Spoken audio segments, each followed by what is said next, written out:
So now, let me introduce tonight's speaker, Tom Mullaney. Tom is a professor of Chinese history at Stanford University. He's a Guggenheim Fellow, and he is the curator of the international exhibition entitled Radical Machines, Chinese in the Information Age.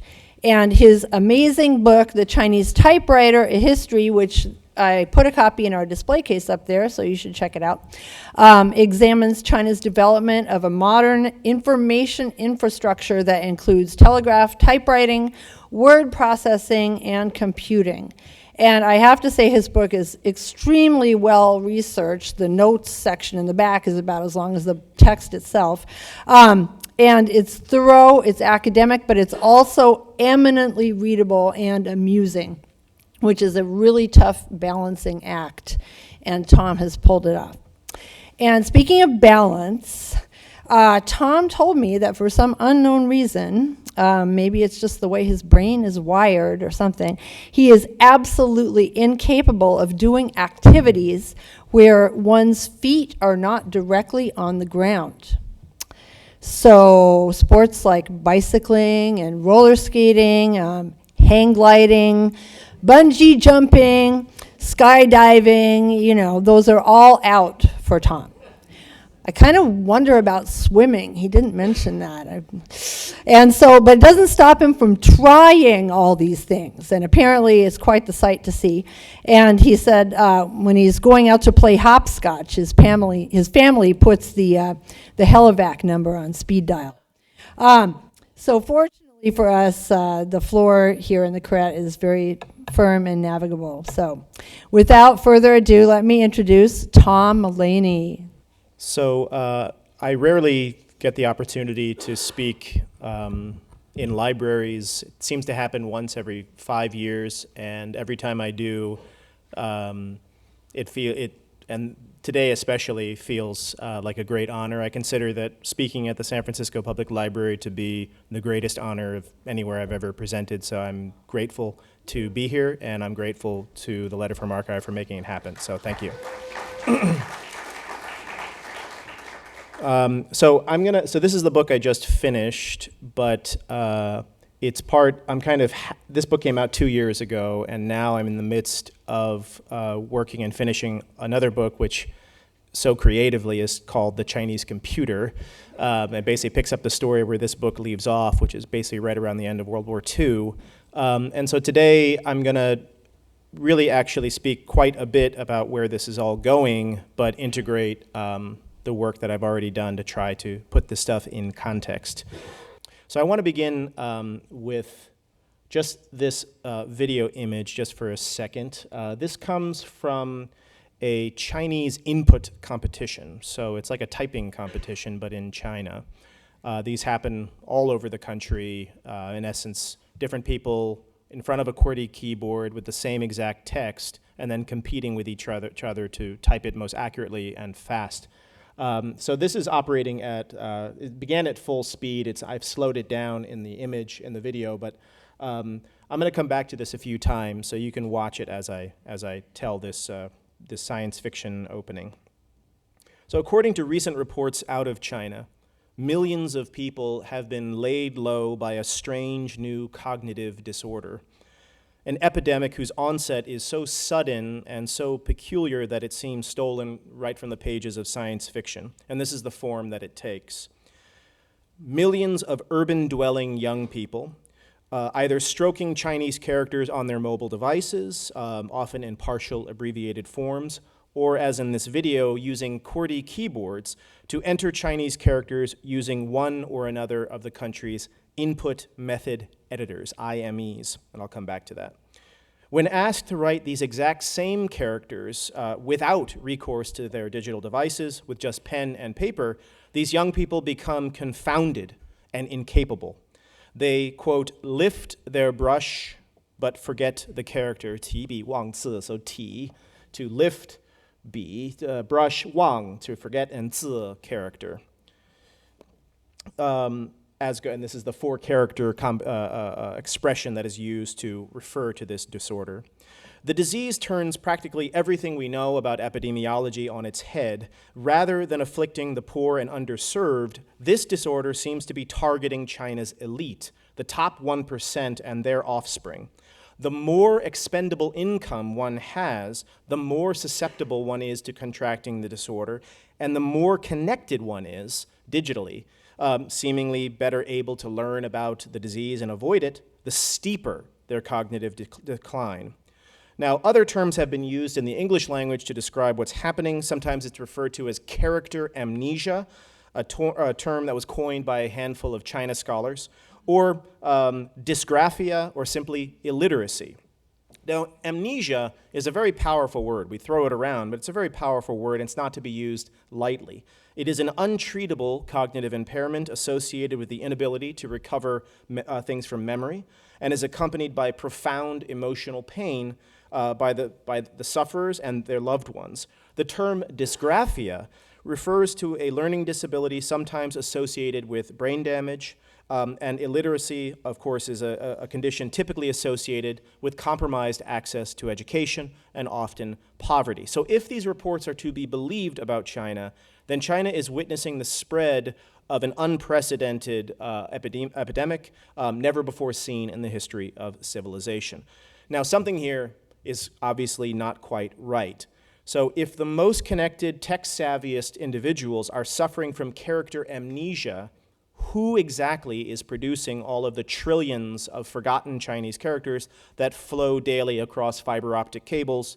And if Chinese digerati are suffering from dysgraphia, a cognitive disorder that renders one incapable of writing, who is doing all of this Chinese writing? So all of this prompts us to dig behind these reports and try to figure out what exactly does digital Chinese writing look like, and why would it give rise to this kind of epidemic? So I'm going to go back to this video, and I want you to look very closely. This is a screencast, I told you, from one of the computer terminals of one of the contestants in one of these competitions. And this person is actually the winner. This is the kind of thing I read all day.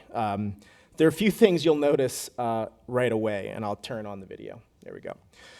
First, that the keyboard entry, the actual string of letters that's being entered on a keyboard, again, which is QWERTY, mind you, bears no obvious relationship to the Chinese characters appearing on the screen. What you type is not what you get.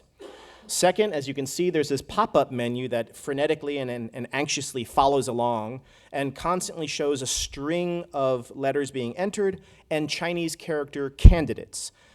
Furthermore, it changes constantly every time a new letter is added. And by the way, I have it at full speed, then 50% speed, then 25% speed, and then the end when it goes real slow is 10% speed. Now, as soon as a character gets added to the text menu, this is the third thing, the string of letters that the person has entered disappears. It is erased from memory, it's gone. And so there's a strange thing about this electric transcript, which is the primary transcript, the thing you're actually producing, is not the thing you end up wanting. You throw that away as soon as it produces the effect. It's the secondary transcript, this Chinese text there, which is what you want.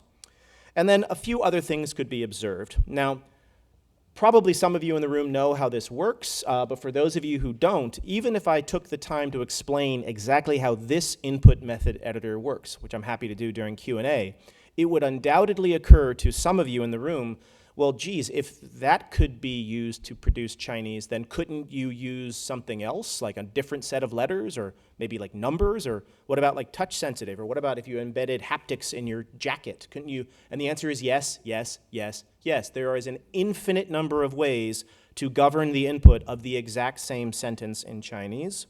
And then maybe you could also say, you can't really see it here, but when you do, if we were to give an example of trackpad entering, you would see that it is not necessary for a computer user to actually draw a complete Chinese character before the pop-up menu will suggest the character that they want. So complete writing is not necessary in this world.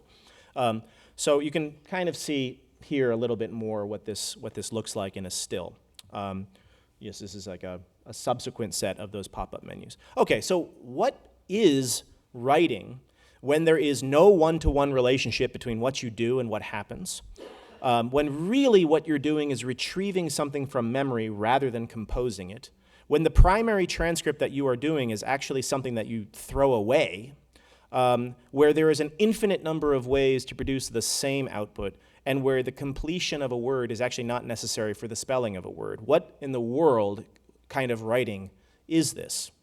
So that's the question that we have. Now, we know, this is a bold thing to say, and I'm going to say it, for all of the phenomenal diversity of the history of writing since its inception, it has a few things that are fundamentally in common, which is that there is a one-to-one relationship. You are not retrieving things from memory. The primary thing you're producing is actually what you want in the end, and that it requires that you complete something in order to complete it. So if I take a cuneiform wedge and I wedge into the clay, there's no pop-up menu that's giving me suggested cuneiform that will then finish the job, and the instrument and the materiality and the substrate and the writing surface have a relationship with each other. That's why calligraphic brush work looks the way it does. That's why epigraphic work looks the way it does. There is a relationship between instrument and medium and output. But this other kind of writing is something else, and that's what we're going to be talking about today. I will come back to this question. I just want to show you two images in mind because I'm going to have a big aha moment at the end of this talk. Dear God, I hope it's aha to someone besides me. But everyone knows the story of, or lots of people know the story of how the capitals became the lowercase, and also how things like Chinese characters became hiragana in Japanese. And the long story short of this is, of course, to use the terminology of Sumner Stone, this process of informalization and formalization. So there are processes of abbreviation when you're writing, not picking up the writing tool, and this kind of leads to an interesting kind of informalization of the graphic form. And then at some point, someone looks at that and says, I want to formalize that structure and then turn it in. So that's how we get, long story short, our lowercase, and how we get our kana is a, so the wu becomes the he becomes wa, the liang becomes ra, the ye becomes ya, et cetera, over centuries and centuries and centuries. Now, I'm not going to explain what I mean by that, but I'm going to come back later. Now, I'm going to call this thing hypograph or hypography. And what I'm setting it in contrast to, and this universal truth of writing since its inception, I'm just going to call orthography, correct writing. And hypography, kind of like hypothyroidism, like you don't have enough of something, it's underness. This is like underwriting, sub-writing. It is writing, but it's not quite writing. And this is what we're going to be talking about in its relationship to the broader story of Chinese IT. Okay. So hypertext you know about, that's text to text, but hypotext is quasi-text that connects to real text. Because this thing you're looking at right here, this is not a Chinese character, but these are, and they're what these relationships are going to be. Okay, so hypography, hypographic, and so forth. That's what this kind of writing is that people are trying to capture with a theoretical language. In essence, that's way behind the time. I'm going to claim in this talk that we are in year 40 or 50, which from historical perspectives is like, the flap of a butterfly's wings, right at the doorstep, right at the eve of an entire epoch of a new form of writing. And yet our vocabulary and our theoretical models is still trapped and born in the previous epoch. So there's a mismatch, and it's this mismatch that gives us words like character amnesia and dysgraphia and illiteracy. Okay. Now, in certain respects, my choice of starting points, I started with the computer screencast, is actually not a misleading one, because hypographic writing has nothing to do fundamentally with computing or electronic writing per se, and this is where I'm going to come back to the Chinese typewriter. Rather, it has everything to do with the age of the mechanization at an industrial scale of writing. Okay, so these are new technologies that change the fabric of everything. They change the fabric of economy, of warfare, of love affairs, of family relationships, of the nation state, fiction, poetry, So telegraphy, stenography, Braille, but then Linotype, Monotype, Punch goes on and on and on and on and on. So the mechanization of writing beginning in the 19th century, and here's the particular point, the deep inequalities that characterize how that history has taken shape. So in the 1800s, dramatic changes in writing technology fundamentally changed the playing field of writing, such that writing as it had existed, and as it has existed since the inception of writing, became available only to a small subset of writing forms on Earth, and became unavailable to the vast majority, actually, of writing on Earth, and that this maps onto largely the Latin alphabet and some extension into Cyrillic, some extension into Greek, maybe Armenian, but then this vast part of the non-Western world, Chinese, Japanese, Korean, all Indic scripts, all Arabic and Arabic-derived scripts, Korean, and we're going to go down, that a sort of fundamental fissure was baked in to the way that the history of this mechanization took place. Now, there are many ways that we could cut this pie and start this story. We could start with the history of telegraphy. We could go to the present day and talk about computing, but I want to talk about typewriters. So the typewriter is the quintessential example of what I'm about to discuss, and that's what brings us back to the first book that I just finished.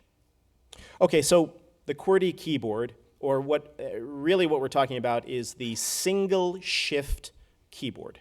So I'm going to call it QWERTY. I'll call it QWERTY style. But you know what I'm talking about, because if I showed you this image from afar, you have no way of knowing if that's a Hebrew typewriter, if that is a Cyrillic typewriter, if that is a Latin alphabet. You have no way of knowing, because from basically the 19-teens onward, they all ended up looking the same. And that had huge effects, knock-on effects, for the majority of writers on Earth. Okay, so what is QWERTY? For the average person, when we think of QWERTY, we think that the definition of QWERTY is in the name. It is QWERTY, i.e. the layout of the letters on the keyboard. So you kind of know that A and L are here, V and B are just above the space bar. But this is a superficial definition of this machine. So the question is, what is QWERTY? No, really, what is it? So we got to sort of peel away the machine and look inside. And ask, how does this machine behave mechanically? What are the logics that are baked into this machine? And in a nutshell, they are as follows. And these are true of lots of other technologies born in the Latin alphabetic world and then extended to the rest of the world. One is that they are auto-advancing.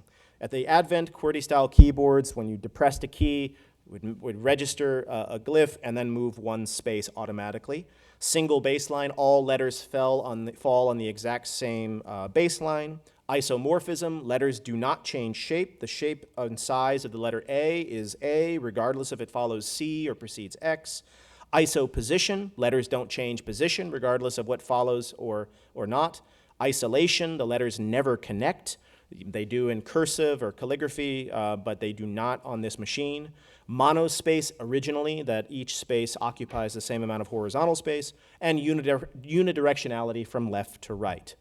But even deeper than this are a set of what I think of as logics or premises of this machine that are going to become relevant in a moment. Presence, depression equals impression, and then completion. So presence, these machines at their outset abided by a logic of presence, meaning that a user expected to find their alphabet on the keyboard in front of them. If I am using an English typewriter, I expect to see A through Z, not in alphabetical order, but A through Z better be there. If I'm going to use a Hebrew typewriter, I better see Aleph, et cetera, in front of me. Arabic, et cetera, Korean, it's got to be present in front of me on the keyboard. That's one. The second is that what you type is what you get. When I depress a key on this machine and it has a symbol X, I expect that letter to appear on the page or now on the screen. And then finally, is completion. If I want to type the word typewriter, I have no other choice than to type Typewriter with no omissions, no errors, the right sequence. That's what it means to spell, okay? Now, this might sound like good Lord, why is this guy telling me these obvious things? And the reason is that those simple premises exclude more than half of the human population of the earth. When we think about 467 million Arabic speakers, not even counting those who use, and I'm not going to get into the language writing thing right now, so if there are linguists that are burning to say, but language is not writing, I'll be like, I don't care, we'll talk about it later. Arabic and Arabic-derived users, whatever you want to say, 500 million people are excluded because, of course, Arabic connects as a rule. It's not an option, and of course, the shape of letters changes based on position. More than 70 million speakers of Korean. Hangul is excluded as well because the glyphs change size and position. For the estimated 600 million speakers of Hindi and Urdu, 250 million speakers of Bengali, hundreds of millions of speakers of other Indic languages, all excluded from these logics, from these premises. And of course, for Chinese and 1.4 Gesundheit billion people, not to mention 120 million Japanese speakers whose writing system contains kanji, QWERTY is out of the picture, at least based on its original framework. So when we tally all of this up, that means that what this machine was something that excluded more than half of the earth. Now, and we could use this exact same story with the telegraph code, with other examples, but I'm not going to.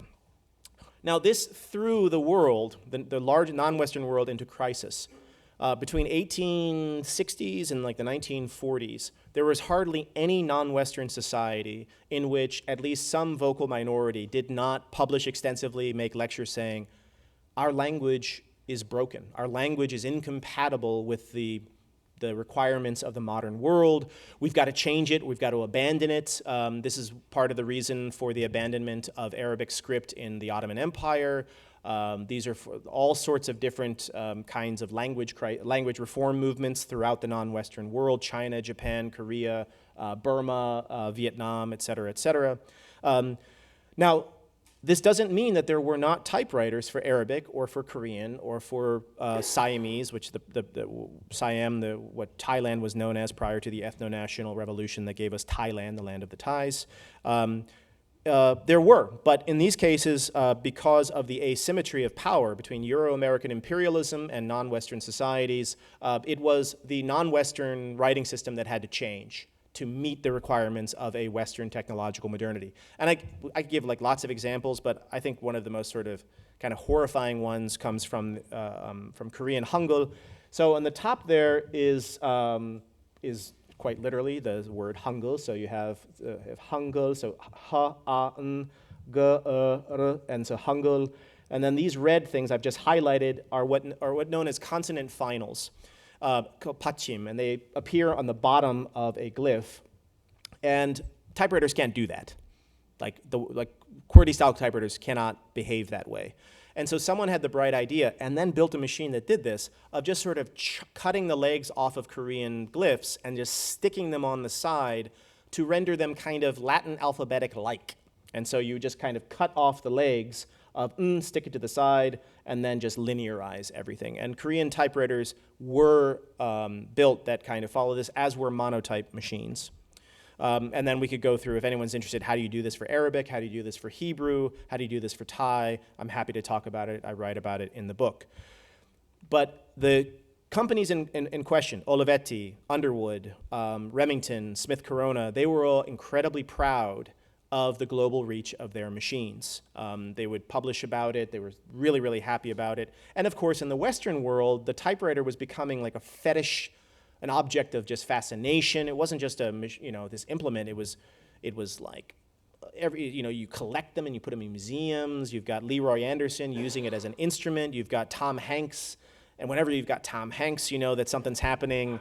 And you've got writers that are declaring this machine holy, and poets writing and saying that it's holy. So we really have this beginning of this asymmetry. Now, what in the world are we going to do with the one major world script that is non-alphabetic, non-syllabic, i.e. Chinese?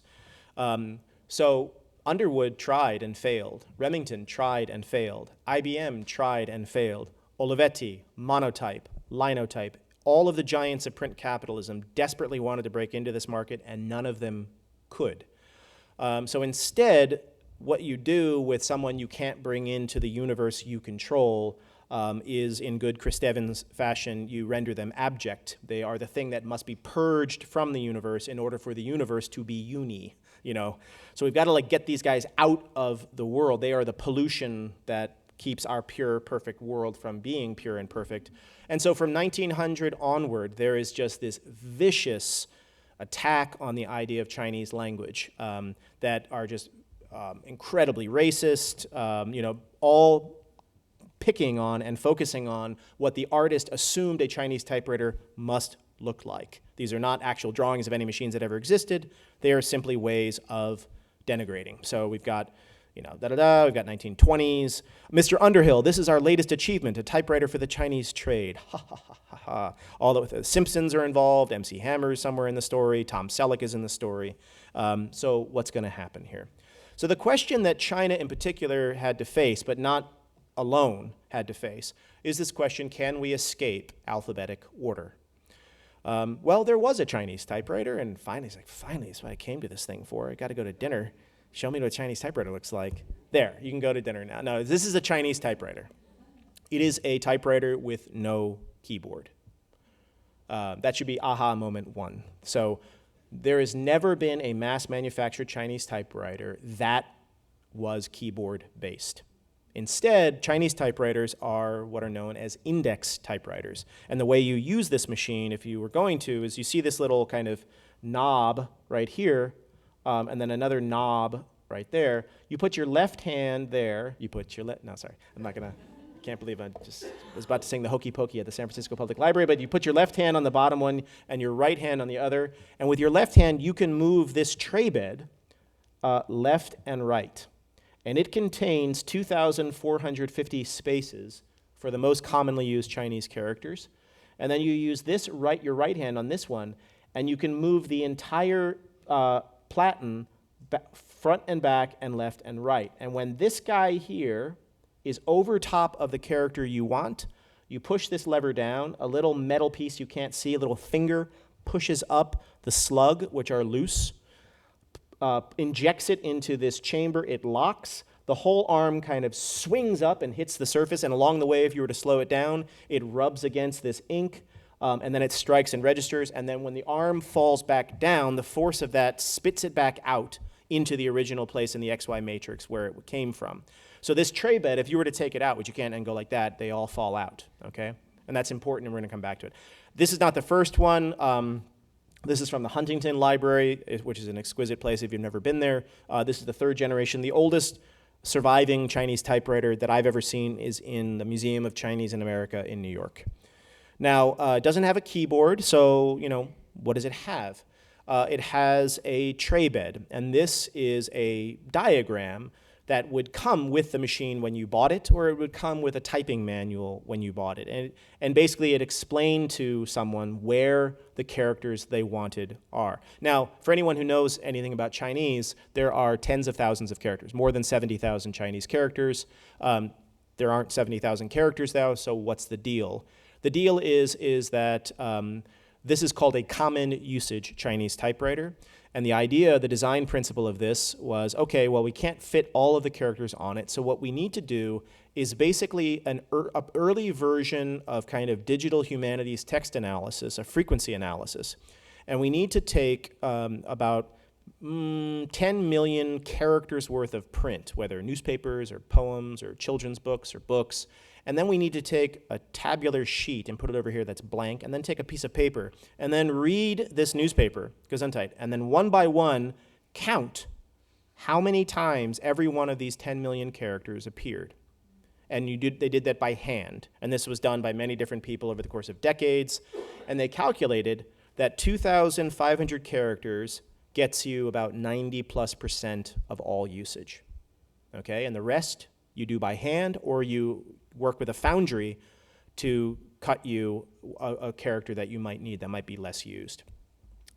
You organize it in a particular way. You put these are the most common 2,500 characters, but then you put the most common in the center, and the second most common in the flanks. So ideally, you're like staying really much in the center neighborhood there, and you're only kind of moving outward. Now, you probably could guess, language changes. Language usage changes. We don't say ahoy hoy anymore. So, ahoy hoy, if that were a Chinese character, might be frequent. Now it's not. And so constantly, generationally, you have to change the layout of these characters on the tray bed, and that happened.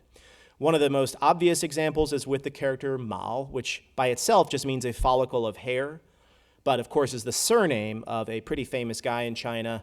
And so in the 30s, when Mao was just a kind of rebel, his surname was just in the second most common character section. But after the Communist Revolution in 49, Mao gets a promotion, and it's in the most common section.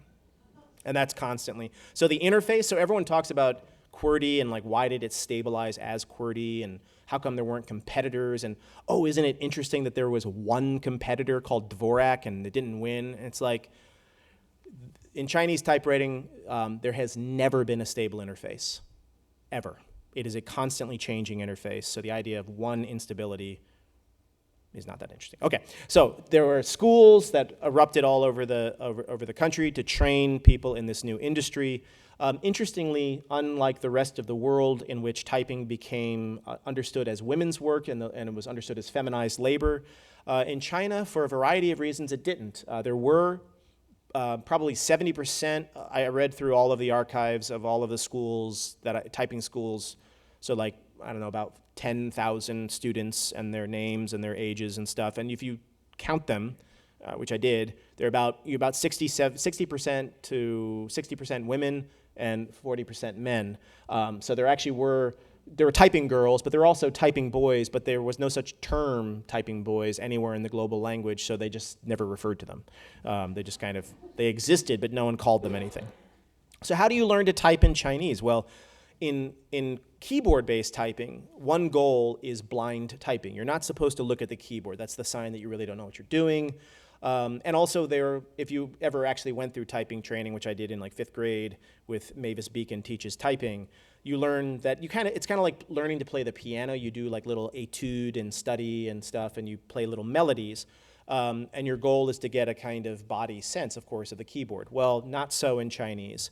You're supposed to actually get a more and more refined sense of vision because you're looking at 2,500 characters and you're trying to figure out, not like memorize the exact XY coordinate of every character. You kind of want to know the neighborhood they live in and go to the neighborhood and then ask for directions. It's like the difference between, I don't know, Google Maps and asking for directions in New York, when someone will literally say to you, not sure, go 20 blocks that way and ask somebody. And it actually is a very effective way of wayfinding, and that's how you do it here. So you would learn particular combinations that were very common, xuye sheng, and you would just repeat it. And then maybe hui yuan, and you learn these like lexical geometries, or I guess trigonometries, you could say. And then so I did like a little mini data visualization of like what the pathway through a tray bed were for the first 20 lessons.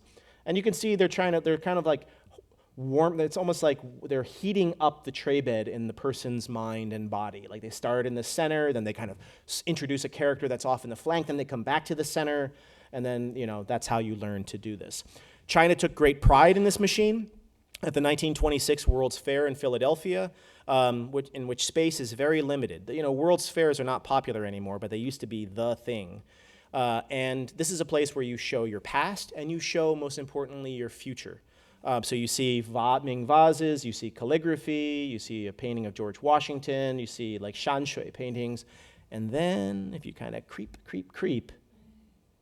they're over here, ding, you see a Chinese typewriter. This is China's way of saying we are in the family of modern nations. We have one of these machines too.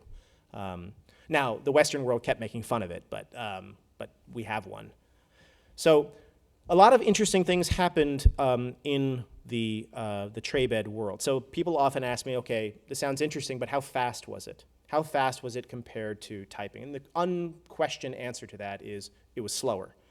It was slower, like words per minute, to type on a Chinese typewriter than on a QWERTY typewriter. But speed is really kind of the least interesting thing on the planet. So we're going to talk about other stuff instead. And then, if for anyone who here is obsessed with speed, don't worry. will meet you, meet you on the other way, on the other side.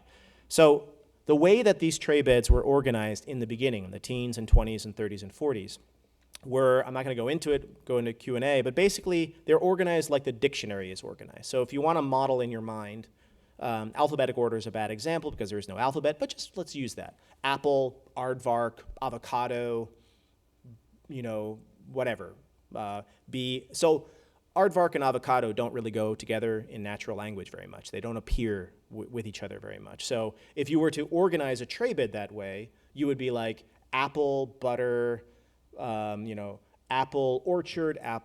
You'd be traveling all of this distance to do that. So if you're writing, I don't know, Mao Zedong or Beijing or whatever, you're going Beijing or Mao Zedong, so you're traveling distance. And because there's no keyboard, distance equals speed, okay, basically. It's like one-fingered typing, you can think of it. So in the 50s, after the Communist Revolution, an unknown group of typesetters and typists went, well, this is dumb. Why don't we just put them together?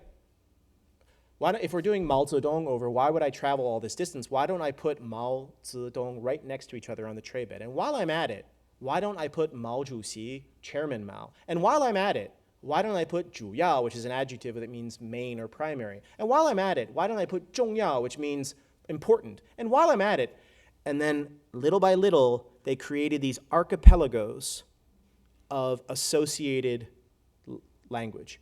It's the first time that a large body of information was ever organized according to natural language.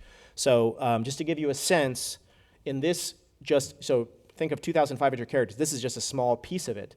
Just in this one grid part of it, all of these dotted lines indicate that those characters can be combined to form real Chinese words, because most Chinese words are actually made of two characters, not one.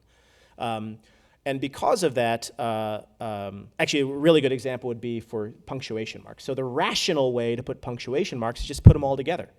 That's what you do on a typesetting tray, like a job box or a California box. It's like, well, that's kind of silly because never is a colon followed by a question mark. It just probably has never happened, like ever. No, man, I'm not kidding. But so that's kind of silly. Well, there are question particles in Chinese. There are characters that indicate that a sentence is an interrogative. Wouldn't it make sense to put the question mark right next to those? And then we triple the speed of this. So all of this stuff was going on, and then you have a situation that looks as follows. This is a kind of a visualization, a heat map visualization of the speed of a Chinese typewriter when it was organized according to the dictionary. This is like 20s, 30s, 40s. The color means this. Bright red means that the character in that location can be combined with lots and lots of characters around it to form a real word. Lighter in color means maybe one or two. White means only one. Black means that character cannot be combined with any characters in its neighborhood to make a real word.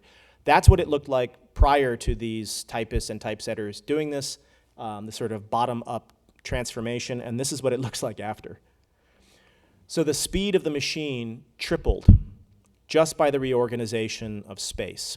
In Chinese, this is sometimes referred to as lianxiang, or connected thought organization.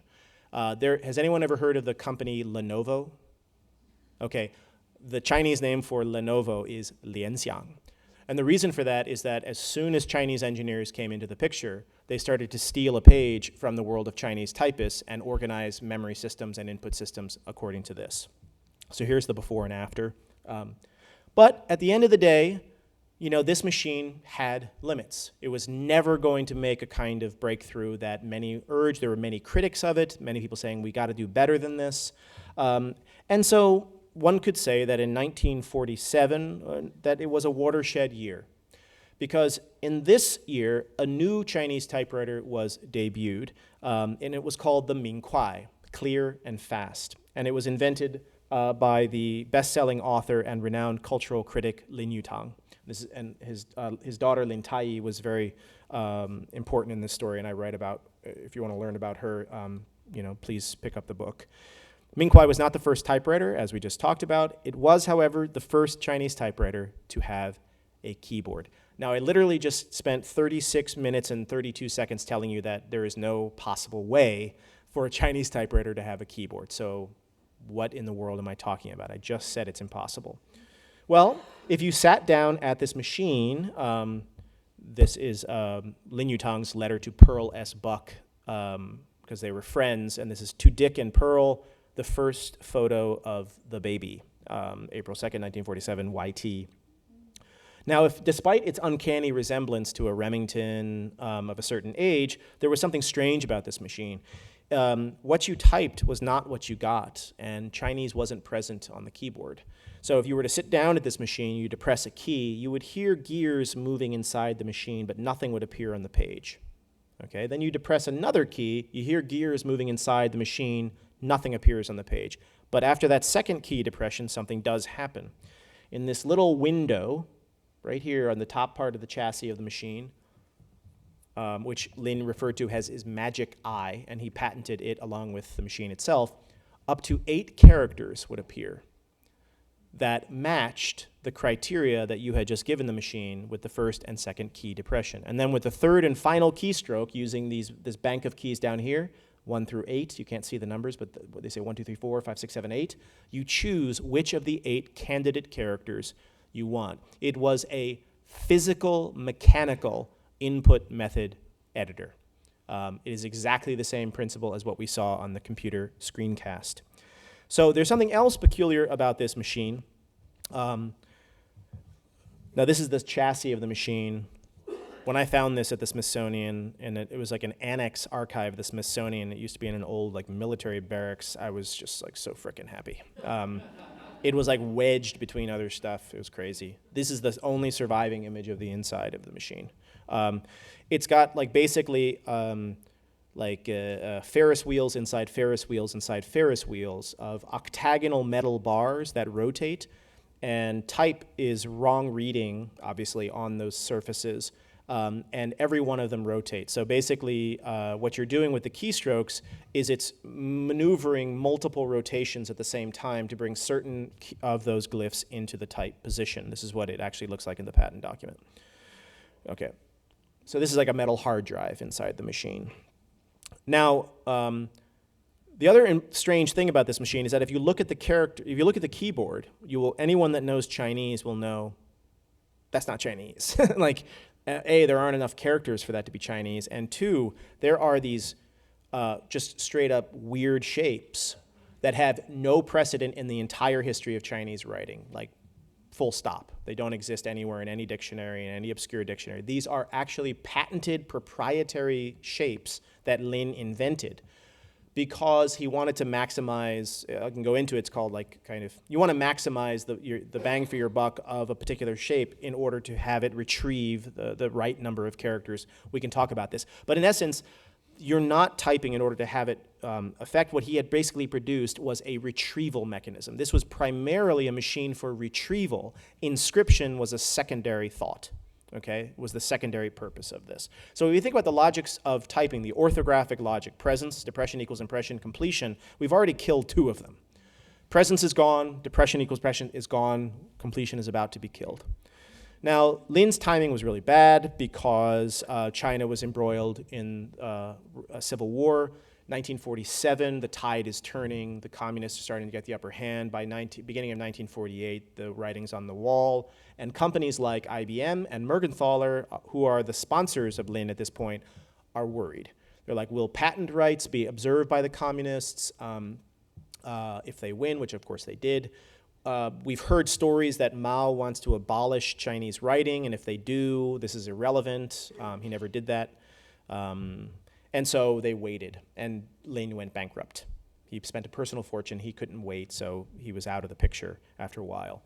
But immediately, the system is basically picked up on, and the underlying framework of it is entirely intact. It's picked up by a professor of electrical engineering at MIT who spoke not a single word of Chinese, Samuel Hawks Caldwell. He studied under Vannevar Bush, if anyone knows their computing history, and so he was an expert in logical circuit design, and he had a conversation with a Chinese student at MIT where he taught, and that student said, oh yeah, Chinese has a stroke order. Like if you were to take 2 people and give them the same character, they will write it the same way.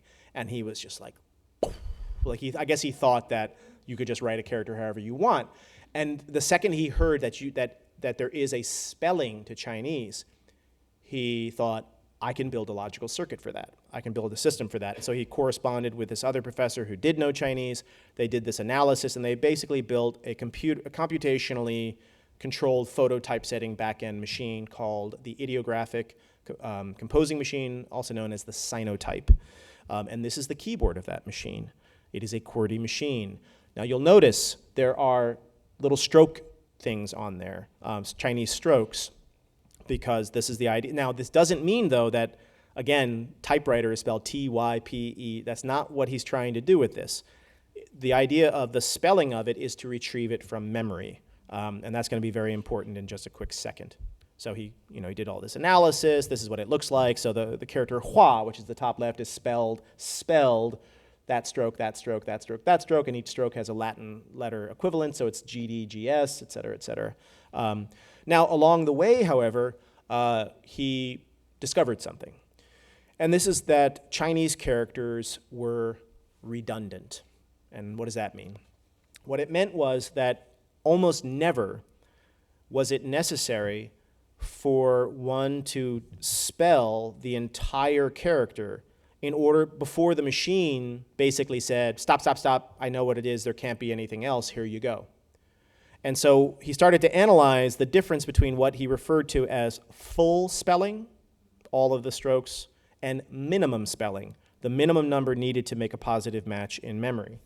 And in certain cases, the difference was, you can see here, certain characters that required 12 characters to write in full required only 3 for minimum spelling, 8 to 5, 11 to 5, some were like 22 to 7. And so inadvertently, the very first Chinese computer already has autocompletion, what we now think of as autocomplete, baked into it. That is a technology that basically becomes part of Latin alphabetic Western computing in the 90s, 2000s, really commercially in a real important way. So then completion is out. Presence, depression, compression, completion is gone. So this is hypography. This is an entirely new form of writing. And what you see in all of these machines as they go forth is you've got a keyboard, and then you've got, well, the pop-up menu.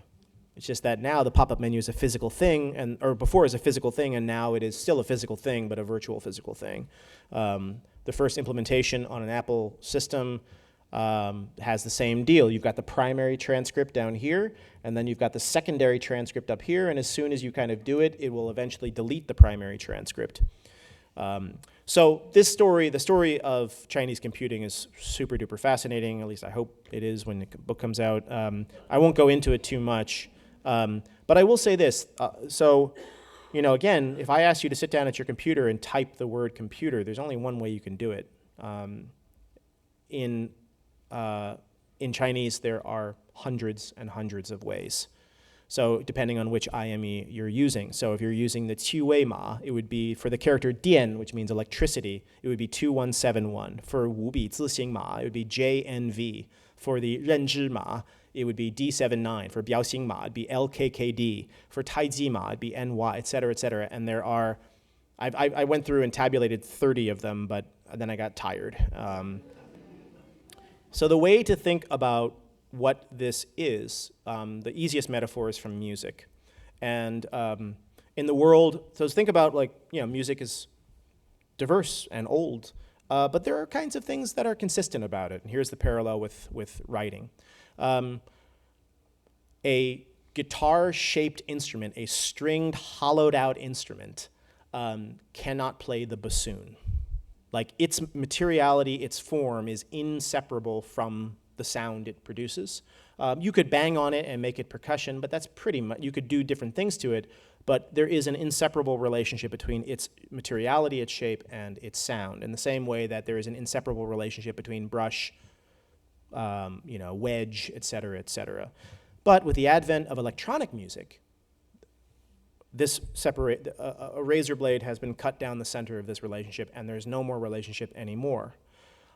I could give you a keyboard-shaped controller, and you could play the clarinet, the bassoon, the oboe. I could give you an oboe-shaped controller, and you could play the drums, you could play the timpani.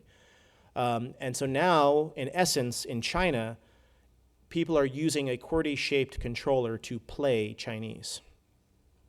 Now, what is the deal about this age? I've described what the hypographic world, like hypography is, but what exactly is the hypographic age? Well, first, hypography is much wider than one might expect. I mean, over a quarter of humanity is a pretty good place to start, but let's not stop there. We have things like contextual shaping, dynamic ligature, diacritic placement, reordering, splitting, bidirectionality, input. All of these computational workarounds are workarounds that resolve the problem of the logic of the typewriter. Okay?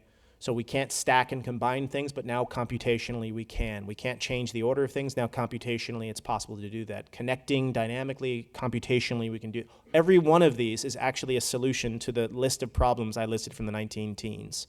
No one would have needed to invent dynamic ligatures had the history of text technologies started in a different part of the world. Let's put it that way. Okay. Now, it resets the parameters of text evolution.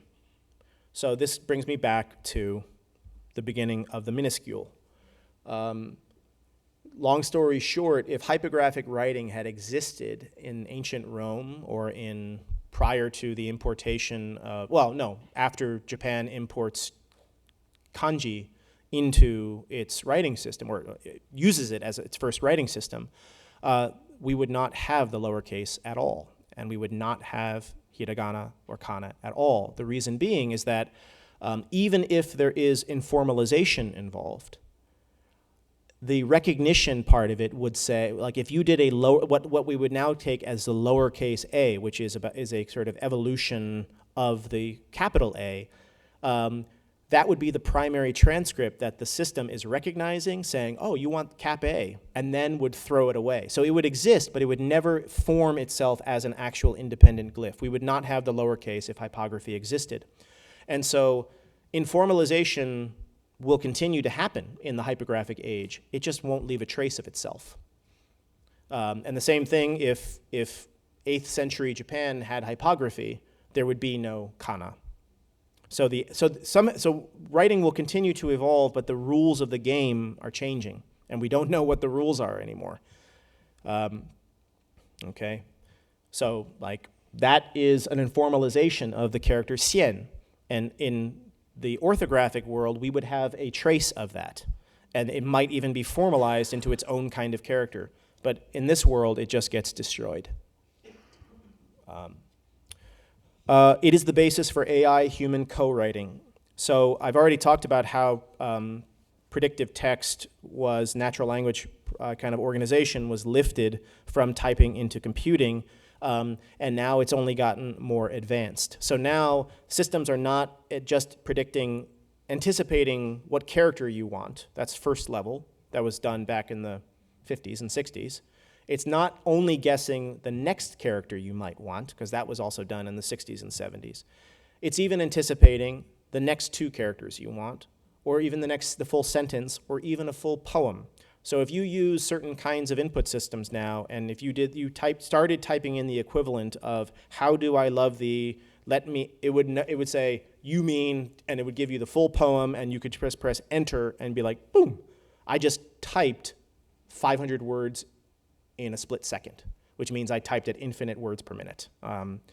This is only getting more powerful because of the advent of something called cloud input, which is no longer simply limiting the IME to the body of the machine memory, but is now giving you suggestions and learning based upon what everyone else is typing. Now everyone's like, oh yeah, I know that, that's Google search bar. I'm not talking about Google search bar, I'm talking about Microsoft Word, I'm talking about text edit, I'm talking about every implementation of text at all, in all contexts.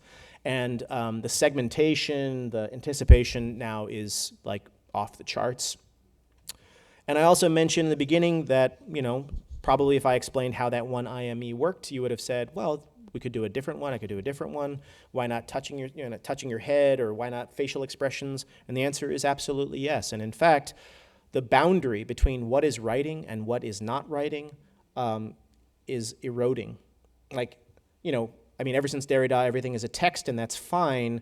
But like, we can have arguments about what is and is not text, and we can kind of, you know, debate that. But the rules of that debate are kind of set. Those rules don't apply anymore. We are now hypergraphs. As we walk through spaces that are recognitionist, are retrievalist, our faces, our gait, our posture, our eyes, the dilation of our eyes, where our eyes are painting, everything that we are the hypergraphs. We are the primary transcript. The secondary transcript, we don't know where it's being written, what it says, or who reads it. And then finally, it is incredibly uncanny and easy to miss this hypographic age because it looks just like the real thing. It looks just the same as it always has. When I print that out on my laser printer, it just looks like orthography. And so one of the reasons that it looks the same is because our conceptual models have not changed. So to close with just one point, if in China, Japan, Korea, the entirety of South Asia, Southeast Asia, North Africa, the Middle East, et cetera, QWERTY-shaped controllers are used to play Chinese, Japanese, Korean, Arabic, et cetera, et cetera.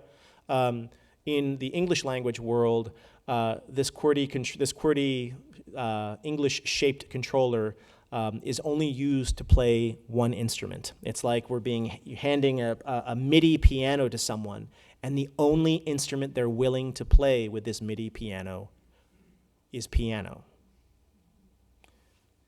And then we continue to make fun of what's happening in China. This is the final image of the Great Wall of China turned into what the artist assumes must be a computer keyboard. So we're kind of still don't get it. All right, let me pause there, and I look forward to the Q&A. Thank you very much.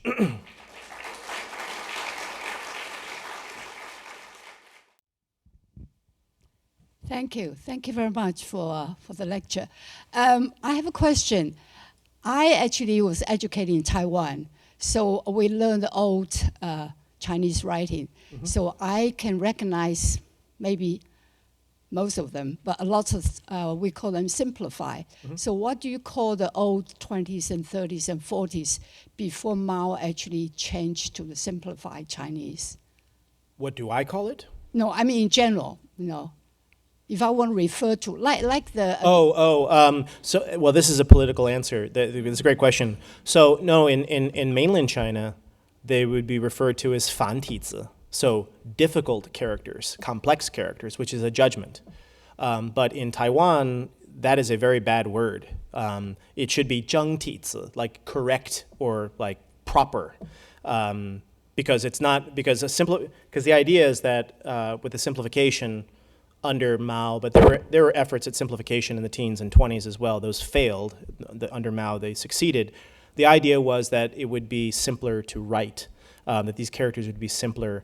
So the idea was it was simplification from the perspective of writing with a pen or a brush, not from the perspective of reading it. But by the time, it might be an apocryphal story, but one of the persons that oversaw the simplification campaign under Mao, he lived long enough to see computers. And apparently when he saw one of the first word processors, he said, if this had existed when we were thinking of simplifying characters, we wouldn't have needed to do it because the whole framework for what counts as simple and what counts as hard, the rules have changed because you're not doing it by hand anymore. You're retrieving it from memory. And with a flip of a switch, just like now, you can just flip a switch and it will spit out traditional characters or spit out simplified characters with the same exact input. But in terms of what it's called, in mainland China, it's called complex characters, judgmentally saying it's harder to do this. In Taiwan, as per my understanding, calling it complex characters is kind of a no-no because then you're buying into the mainland idea that we should simplify. Okay. Yeah, so if I fully understood.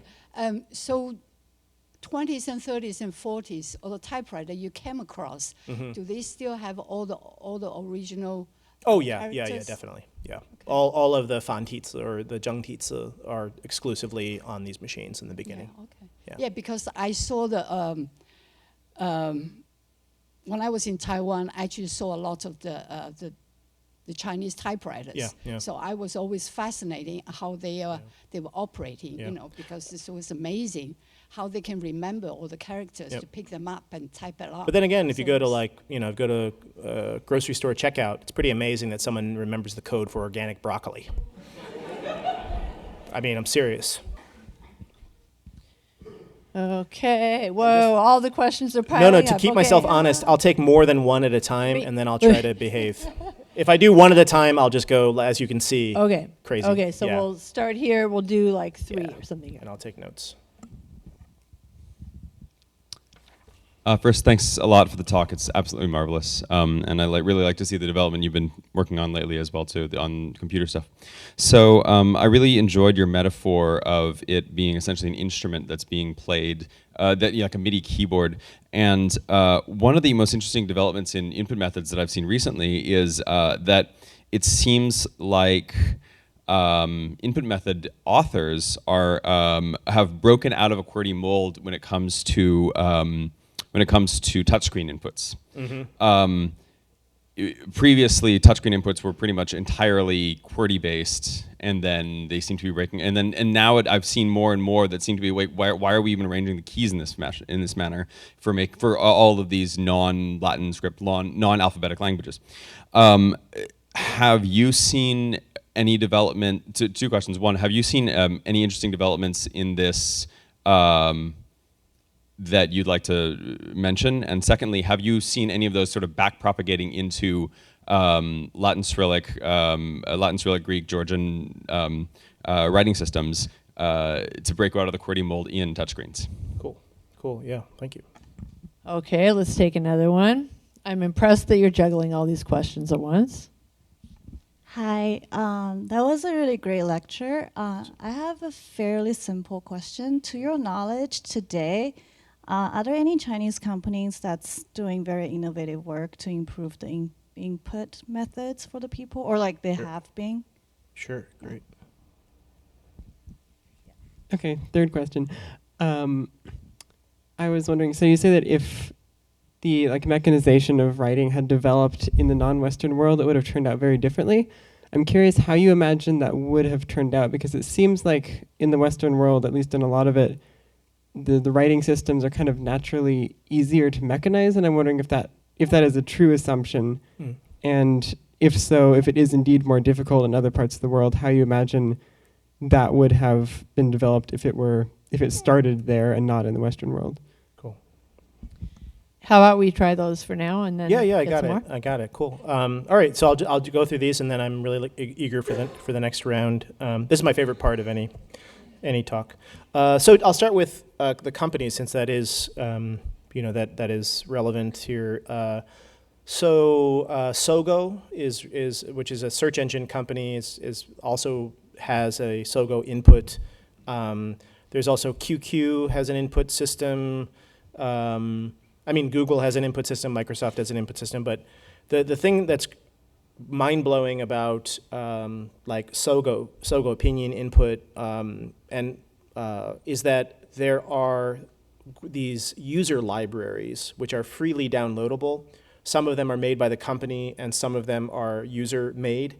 And so let's say you work in aeronautical engineering or in traditional Chinese medicine, and you have to input words like, I don't know, drag and blah, whatever.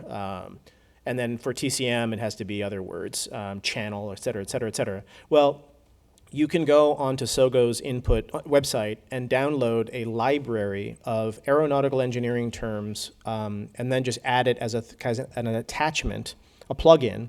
And some of these libraries contain like 800,000 compounds, 200,000 compounds, 50,000 compounds. And so once you plug them in, suddenly the input guessing algorithm gets like that much better at figuring out what to suggest to you in your profession. And like every profession pretty much has these, and they're just getting like off the chart interesting. And that's not even when you then add on the question of cloud input. This is simply kind of native to the machine memory and algorithm. So they're doing a lot of that kind of stuff. A lot of them tend to focus on phonetic input.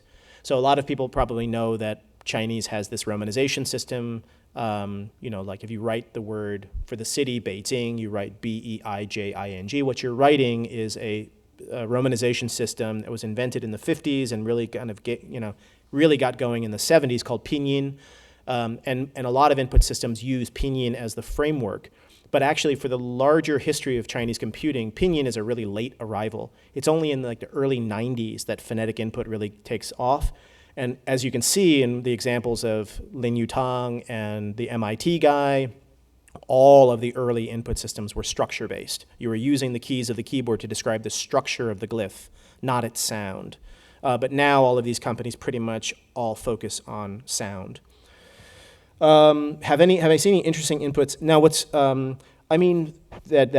sort of backflowed into Latin. So Typewriter was invented. One of the people involved in that, I think it was Typewriter, is Shumin Jai, who's one of the kind of guru of optimization at Google, who is from China and Chinese, and this is not like an accident that Typewriter is developed by someone who is coming out of an input context. And I think it's pretty much accepted fact that like within HCI, like within human-computer interaction, when mainland China kind of comes back into the story after the Cultural Revolution, their biggest contribution to the field is in the realm of input and thinking through those kinds of things. They were sort of behind in a lot of other stuff, but China, mainland China, Taiwan, Japan is really important in the story, had been thinking about like text parsing and all this stuff way more than any counterpart in the Western world. In terms of, I would say that in the English world, it's pretty phenomenal, like the sort of bankruptcy of imagination. So if anyone ever saw, I don't want to pick on this guy, but I'm going to pick on him. What's his face who wrote the short story, A Story of Your Life That Becomes a Rival? Okay. Yeah. So a genius. I think he was a MacArthur winner. I don't remember, but he's like a genius. Okay, and it's a whole story about aliens who write in this badass writing system that contains all time and et cetera. It's all about language, and the main character is a linguist. And you can Google this, because I got into a kind of a Twitter war, not with him, but with someone who was like defending him. He wrote an op-ed in which he talked about how hard Chinese was, and he wished he didn't have to learn it as a kid, and if China had only had an alphabet. It's like, you are the bleeding edge of sci-fi, language-obsessed people, but watch most sci-fi films, read through them, and watch the human-computer interaction in those films. There is only one human-computer interaction in any sci-fi film that I've ever seen that is anything other than a straight-up QWERTY keyboard, and that is in Ghost in the Shell, and it has a chord keyboard. But it's nothing really interesting about that chording keyboard, because chording keyboards were invented in the 18th century. So anyway, it's actually a bankruptcy of sort of creativity in many ways, I would say. I'm sorry if anyone's an input designer here, and they. But if you want inspiration, go into the archives of the non-Western world for just crazy ideas that came out, because there are some amazing ones. Okay, finally, before the next round, have I, if IT had started elsewhere? Well, we kind of have an answer for that, and it's woodblock and lithography. People make the mistake of saying like, oh, but like tablets are now woodblocks because the resolution is so good. And it's totally false, because anytime you have a system that is resolving down to a grid, it is like by definition antithetical to lithography and xylography. Now, you can't do limitless things with xylography, but there is no grid in lithography that every one of your incisions resolves down to as a pixel. There is something different about lithography and xylography. And there's the tending story is kind of xylography woodblock printing, so carving into blocks of wood and then printing it either in relief or in inverse or not, depending on how you cut, and then lithography, cutting into stone, chemical lithography, et cetera, with chemically treated stone. But a lot of the time it's treated as if it was like the next best compensatory technology, just because those, I feel bad for them, but those, they couldn't use movable type, so they had to like stick with these wood blocks. And the answer is the true story is very, very different. I mean, when people were visiting mid-millennium China and Japan, like in the 1500s, back when manuscript books cost a fortune in the West, you could buy a book in Edo, Japan, for the cost of a bowl of noodle soup. And when foreigners came, they're like, I can't believe how readily available. And that was all woodblock. And the continued importance of lithography in Arabic script. So in a certain sense, we already had, what is lithography? Like, what is xylography? I don't understand what it is. I understand how to use metaphors to talk about the realm of the grid. But what is this thing as a phenomenon, to carve into something, to, and then try to imagine what if that had been the dominant story and the grid had been the subordinate story. My brain can't stretch that far, so I don't know what that would look like, but that's one alternate present. Yes, okay. Let's see, let's Yes. take another Yeah. one. I think I behaved myself pretty 1, well. 2, 3, and then we'll Yeah. do one more round or however many Yeah, until let's do Penelope this. gives me Let's do this. no noise. Okay. So I'm in a fugue state, so we can just...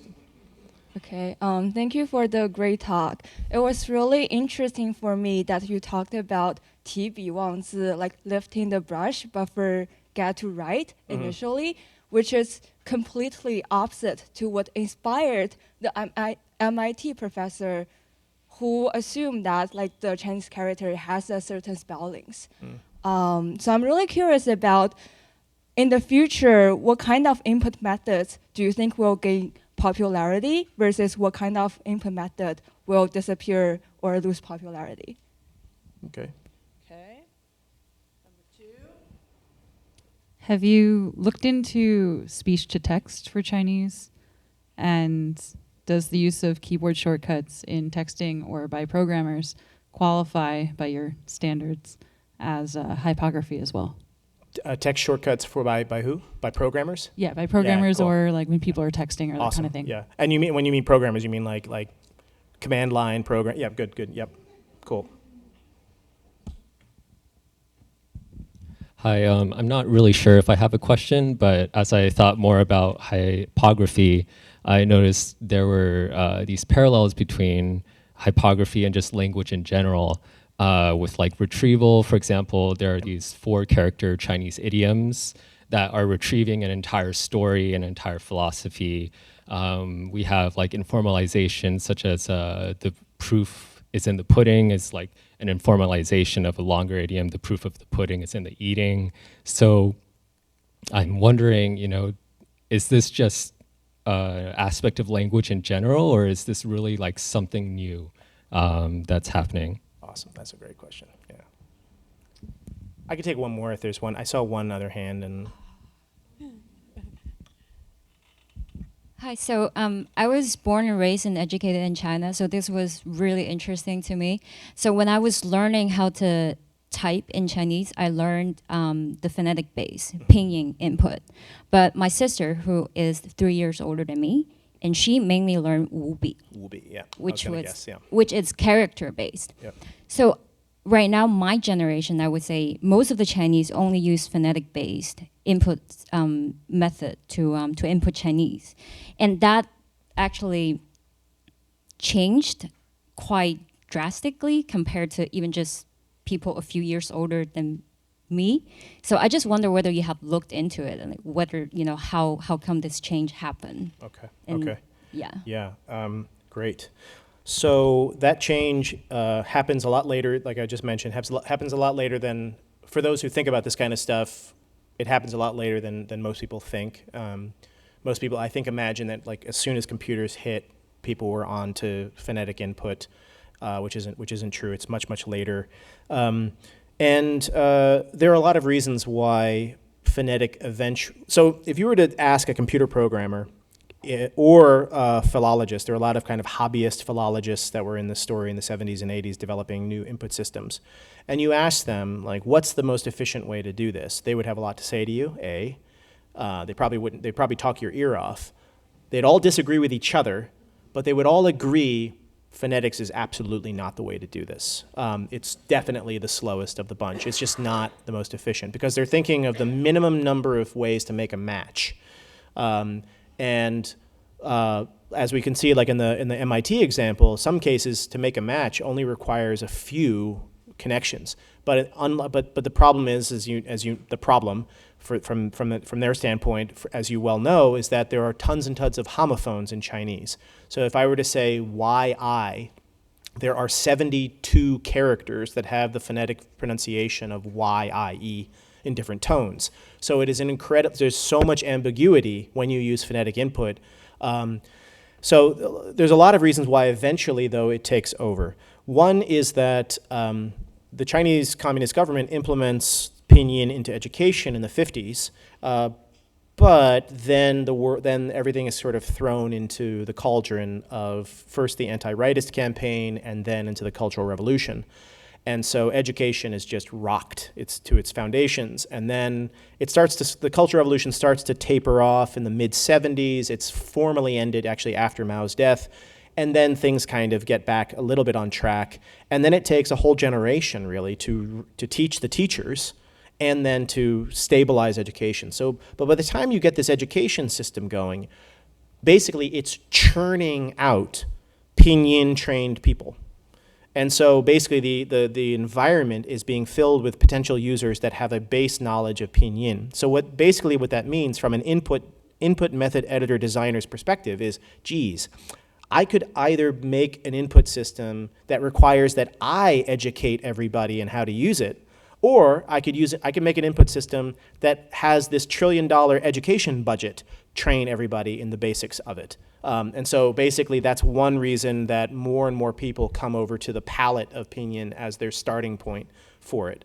Another is that the kind of labor pool involved in the story shifts dramatically. Like in the 50s and 60s and 70s, like wubi was invented in the 20s by the Minister of Education in China, way before computers, in order to organize filing cabinets for Chinese character information. And then in the 70s, it was brought back as an input system. But this was the realm of like hobbyists, people who quit their jobs and hung out all day in their robes in their bedrooms and read dictionaries and tried to find the truth of the world. Like seriously, I'm not kidding. That was the world of structure-based input designers. The realm of phonetic-based input designers are mathematicians. They are trained in probability theory. They're trained in like Markov chains. They're trained in very different kinds of stuff.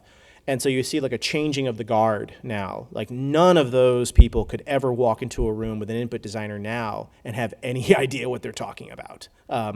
So there's a kind of a changing of the profession.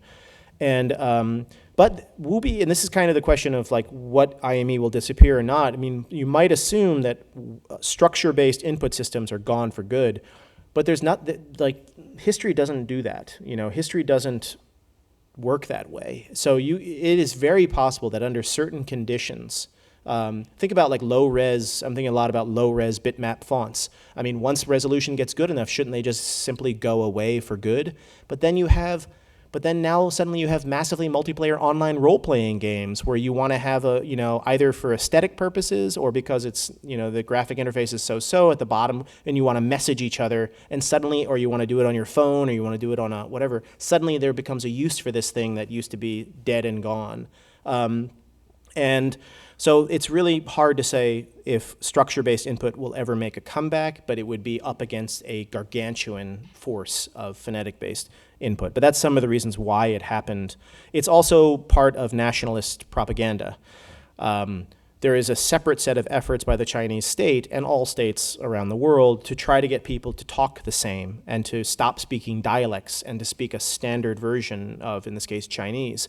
One way to do that is by more or less forcing them, or the market forcing them, to learn pinyin, which, as you know, pinyin is not conducive to Cantonese or Shanghainese or Fujianese. It's tied to standard Chinese. So if I'm a Cantonese speaker and I don't speak Chinese in the sense of in the North, but I sit down on my computer and really pinyin is what I've got to work with. I am forced to start to standardize my brain a little bit.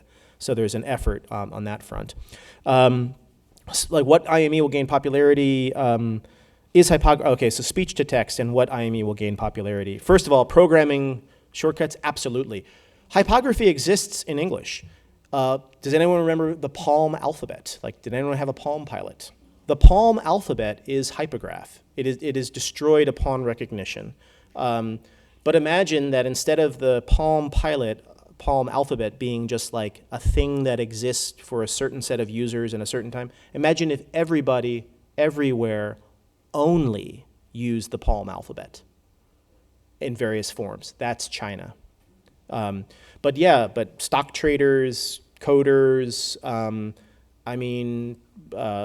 physicians, when I remember being in a room and someone was like transcribing something and was using all sorts of code. Military, when they're talking about the destruction they're going to visit upon something, is like all this coded kind of certain language. So these kinds of things are hypographic. It's just that largely in the Western world, hypography is kind of a subset expertise area used in different specialized domains. And hypography is every text you'll encounter in China, Japan, Korea, et cetera, et cetera. Speech to text, and then I promise, I guess, no, maybe we'll see how people feel. Speech to text. So one question that I often get is like, won't that just end the story? Like speech to text will just be the end of time, the end of history in a Fukuyama kind of way. And the irony is, this comes back to speed. So throughout this story, when I first started this book project 13 years ago, the one question was, but come on, how fast was it? How fast was it? Meaning speed equals importance. And I was always kind of like a little bit defensive, like, well, it's faster than you think, and then I was like, okay, no, it's not as fast as QWERTY. And then the other person clearly was like, ha. But if they want to play that game, writing is a lot more than speed and efficiency. It's form, it's aesthetic, all that sort of. But like, if we want to play the speed game, now we come back to the present, and you ask the question, using hypography versus orthography as a form of writing, which one can achieve top speed? There is no question that hypography is faster than orthography. And that's the reason why courtroom stenographers use hypography instead of orthography. You cannot sit at a QWERTY typewriter and type at the speed of speech. It's impossible when someone's talking at the speed, for example, that I'm speaking at. But a court stenographer would have no trouble transcribing everything I'm saying and then still have ample room to do the rest. Stenography, which is a form of hypography, was invented in, if you talk about shorthand, it's very, very old. Speech recognition. So we've already, as humans, invented a form of inscription that is faster than the speed of speech. So if we just all go to speech to text, by definition, speech to text cannot record it faster than speech. As fast as a person speaks is as fast as it's going to be inscribed. So suddenly we will, if you want to play the speed game, it is a step in the wrong direction.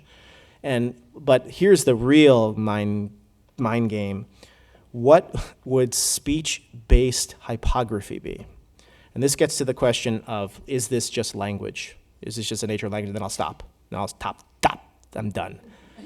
In a certain sense, yes, language is all about anticipation. So if I say, I really like a peanut butter and jelly rutabaga, that would be surprising because you've already filled in sandwich in your brain, and then I violated that. The thing that, and so in that sense, hypography and this retrieval recognition is encoded in the way language works. The difference is that expectation that you just had didn't happen in a server farm somewhere. No one made money off of that. No one shaped your ability to anticipate, directly and for profit, shaped your ability to anticipate what I'm going to say. And in this case, what we're really doing is not anticipating each other, but anticipating ourselves through a machine-mediated process. So it is very possible that in the near future, I could be writing with an AI-supported co-writing system, and just like that bad Google suggestion thing where it suggests replies in email, that will become only more and more and more advanced until the system is actually making really reasonable suggestions, kind of like a writing partner would. And saying, you know, I think what you mean is, and being like, you know, robot, I do think that, yeah. But then when you have that conversation and you're at the other end and your robot beta is going, you know what I really think you mean? And you go, yeah, that is what I mean. Now, unlike my friend Alex, who was my writing partner, my Alex and your Alex is connected and making money off of us. And that's when things get scary. Because if we're having a conversation of AI co-writing, who's speaking to who under what conditions? That's when suddenly, that's the scary part of hypography. Yeah. Thank you. Thank you so much.